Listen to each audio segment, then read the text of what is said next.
Hello, Rory. Back again here at the Mountain Games Studio office in La Bond. We just finished the Champions League and we're in between the days going into World Individual Championship. I'd say the most important competitions for yourself.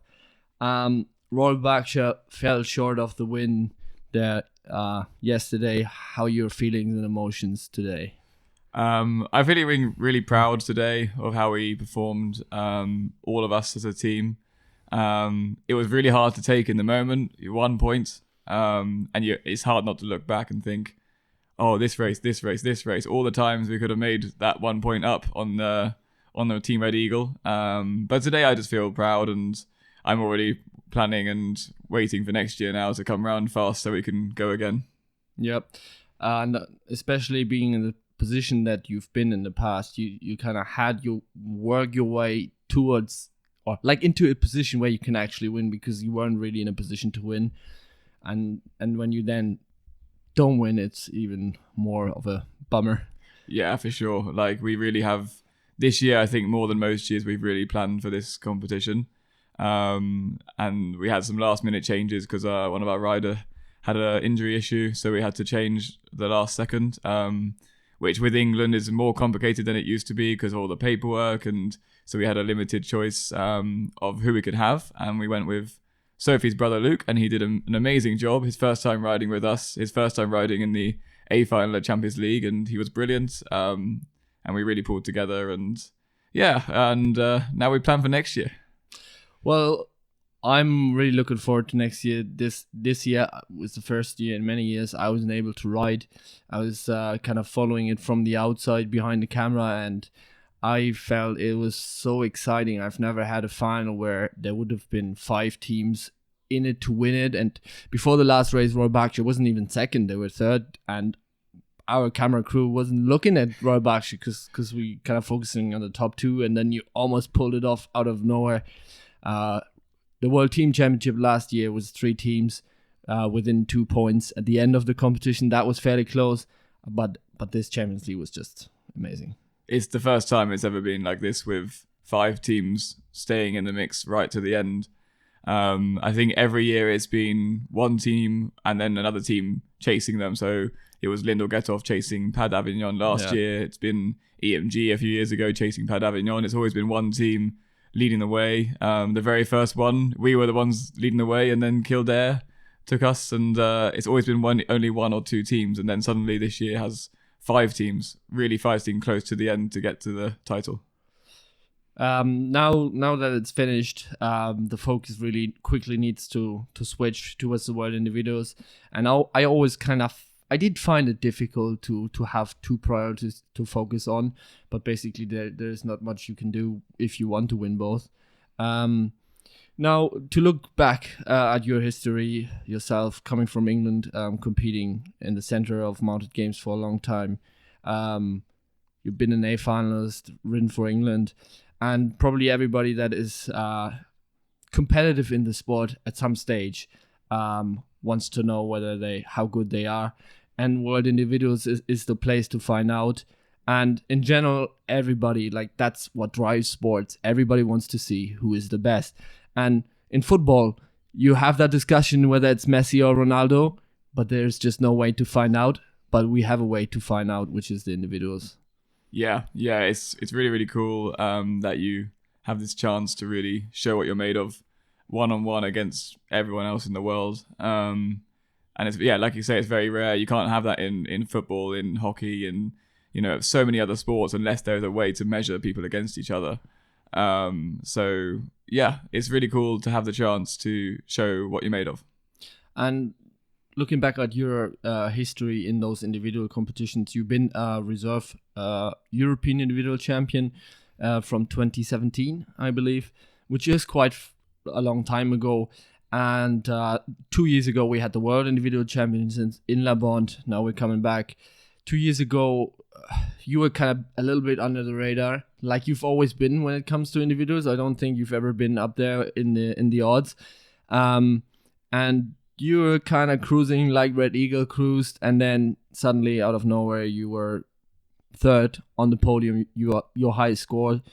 And I think from 23, that was a really good performance. And then last year, obviously, World Individuals wasn't a choice because it was in Italy. But your focus, I'm sure, was on the European individuals. And you comment on the individuals. I thought you looked really good in the sessions. You were kind of my underdog prediction to actually win. But then you found your how you'd say your finish in the semis. There was a very close semis. You didn't make it, even though you had a good score. And I came over to you for an interview, and I thought you would have been in. And I was kind of approaching you in a happy way. And then I slowly, through the answer, realized, oh fuck, I got this terribly wrong. What did you take away from this disappointment and this result? Because as you very often say, hurt can be the best teacher if you let it. Yeah. When I look back, I really am very proud of the way I rode the sessions at that European individuals. It never felt too stressful. I felt like I was in a bit of a cruise mode, whereas normally I feel like I really am having to try a lot in the sessions, and it felt like everything was going in a nice direction of we're slowly improving, slowly getting faster. And it got to the semi-finals, and Pluto found his new gear, and we were second in Carton from the 10-yard line. We second in high-low in the first race. I won Victoria Cross, and it was really like, wow, this is great. This is how to start a semi-final. And I think the problem was it felt like it was almost done too soon. And 3 mug came, and I thought, okay, I want to make sure I just get 4 or 5 points. I took a very big check for my first pick up, and that was enough to put me down to 2 points for the race, because that's what it takes in individuals. A sock bounces out the bucket and suddenly I'm right in the mix. The other results went against me, and I think similar to how I rode the week just gone in Champions League, you have to keep your foot on the gas until the very end. You can't afford in individuals at that level to let it go, and I think that's what I have to take into this week, is to never think it's over. Always go to the end. Yeah, just keep pushing. Yeah. And what did you look, other than that part? What did you change? Because for me, sometimes I haven't seen you all year. Maybe a little bit on social media, but I haven't seen you in person. And I see you arrive. I can see your face. I can see Rory is ready. So, what did you change in your approach and your preparation? For the Europeans last year? Or no, for this one. Yeah, it's hard to exactly put a finger on it, but I have, the work in 2023 when I came to the World Individuals here, that's the most I've trained for an individuals ever. I really believed I was going to come here and do well. So I know maybe people didn't expect it, but I really expected to be fighting at the top of that final because I put a lot of work in. I think last year, European individuals is still a very big title, and I wanted it, but it doesn't quite have the same meaning to me as the World Individuals. And I think maybe I just didn't put enough work in the build up to it to be ready. This year I have put the work back in again, so I really hope it pays off in the build up. It's definitely paid off for how it's gone for the Champions League. It's very nice having that level of competition before this one, to have that warm up. Now we're in a time where we have some days to rest, but it's good to have that preparation. And yeah, I feel more prepared with looking at the games list and things like that. And yeah, I'm feeling good. So, what are you expecting? How is this competition going to turn out for you?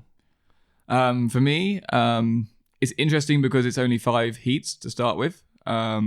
But the quality of riders looks pretty strong. So I think I hope to do a similar start to what I did at the European Individuals last year, which was a sort of slow build up. I got an okay score in my first heat, and I hope to start slowly build up from there, get myself secured for the semi-finals. And this time do a bit better in the semi-finals, keep pushing. I'm very confident if I get through the semi-finals, I can challenge in the final.